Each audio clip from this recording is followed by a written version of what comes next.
purposes. The member for Kennedy. I now move that the bill be read a second time, Mr Acting Speaker. Mr Acting Speaker, I thank very much the unanimity of this place, and the bill would not be going forward, obviously, without the support of the member for Dawson, who showed immense courage in crossing the floor on the ethanol bill, so important to us in the sugar industry, and now again on an issue that every Australian agrees with. I doubt whether there would be 5% of this country that would say there is not needed an inquiry into the banks. Mr Acting Speaker, everyone agrees to this except the Liberal Party. They're the only people that disagree. And their isolation is standing out now like a neon light. And the cowardice of those people that have advocated it, and yet when it's put into the parliament, can't be found, they'll be hiding in the toilets. We must note the courage of some and the intellectual integrity of some and the cowardice of others. Mr Acting Speaker, the Australian newspaper, the Sunday edition, no less, the week before last, had the entire front page taken up with what, quite frankly, is the imminent collapse of banking in Australia, Mr Acting Speaker. Nearly a third of Australia's population lives in good old NSW, Newcastle, Sydney and Wollongong. Nearly a third of the Australian population. In Sydney, the average price of a house is over $900,000 and the average for the area is well over $750,000. That means the repayments are in the order of $35,000 and the interest is in the order of $30,000 and the annual charges are in the relevancy of about $5,000. So that's $70,000 they've got to find if they want to buy a house. Well, the average income, the average weekly income is $72,000, $50,000 after tax. So even if the husband and wife is working, their situation is perilous. Perilous, Mr Acting Speaker. And what are the banks going to do? Now, they got through the GFC not because of the prudential responsibility.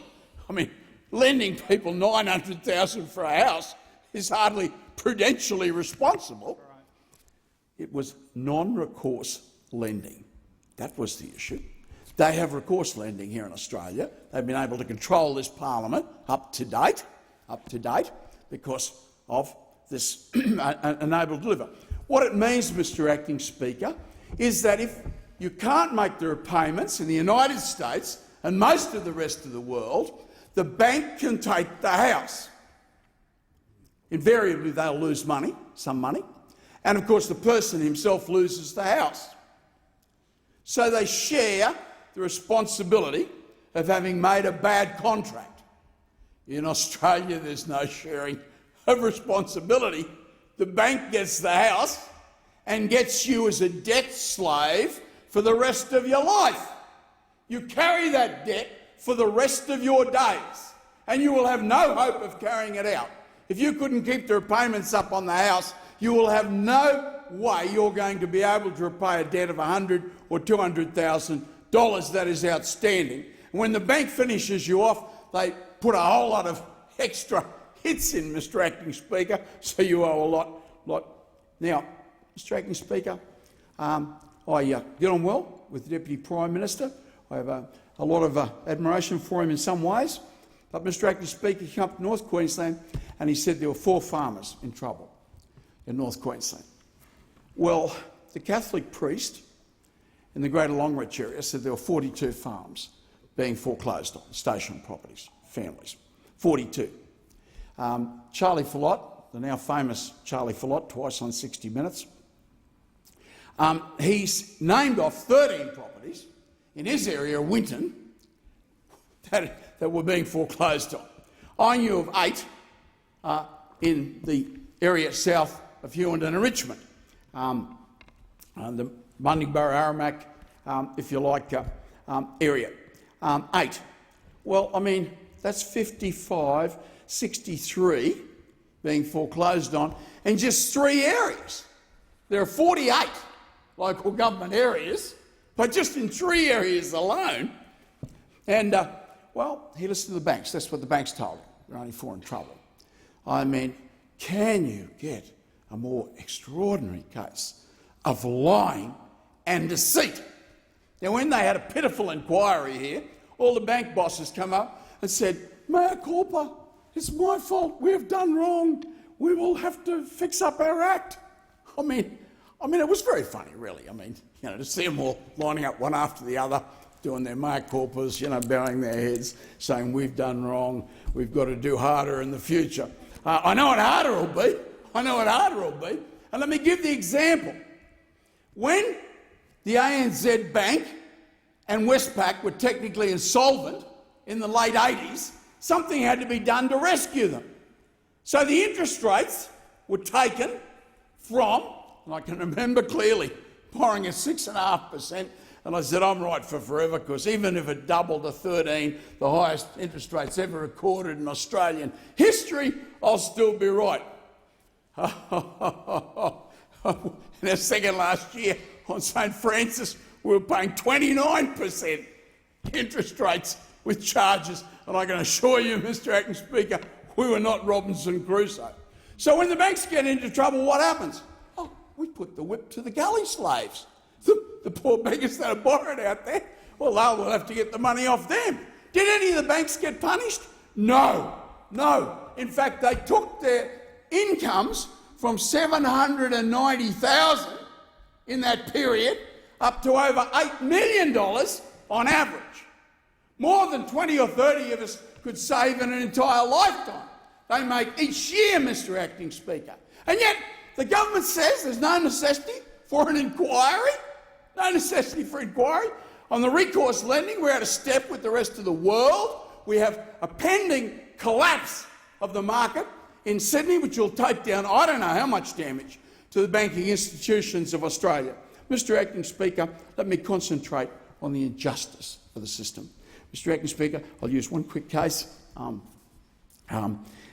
my own area. There's a family that have been on the land for 5 generations. They've been on the land for 5 generations. They borrowed money. The government, this place, cut off the live cattle export market, which collapsed the price of cattle clean in half. They then had a series of dry seasons, the longest series of dry seasons, not the worst drought, but the longest series of dry seasons in Northern Australian history.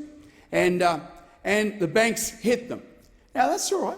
The banks can hit them. That's fair. That's all right? Except you do not sell the station in November when there's no grass and the cattle are dying. You don't sell it then because you won't get any money for it. And if you've got a $12.5 million asset, you can't find a buyer. You need 2 years, Mr Acting Speaker. I interviewed a number of stock and station agents, and they said to get a decent price, you need 2 years. Under 6 months, it's flash dance prices. You'll get nothing. Well, this was sold in 6 weeks. $12.5 million asset was sold in 6 weeks. And instead of getting $12.5 million, they get $6 million for the sale. The son committed suicide. The father lived in the shed. He wouldn't go near the house where his son committed suicide. The mother couldn't talk. For about 3 months, she was unable to speak at all.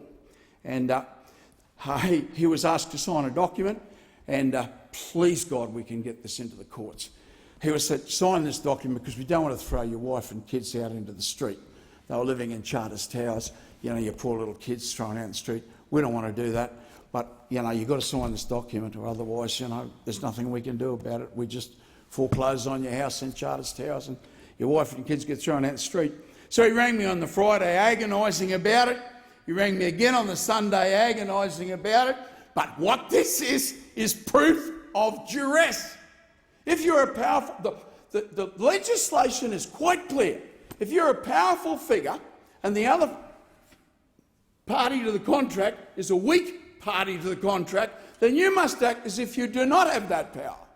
Well, of course, the bank just got them to sign a document saying, we can do anything at all to you, and you're not allowed to talk to anyone or say anything. Absolute proof of duress. We cannot get a case before the courts because these people are bankrupt. They've got no money. Order. The member's time and there's has no necessity expired. for. Is the motion seconded? The member for Denison. Deputy Speaker, I second the motion moved by the indefatigable member for Kennedy. And does that mean you're going to reserve your right to speak, or you're going to speak? And I reserve my right to speak. I you, thank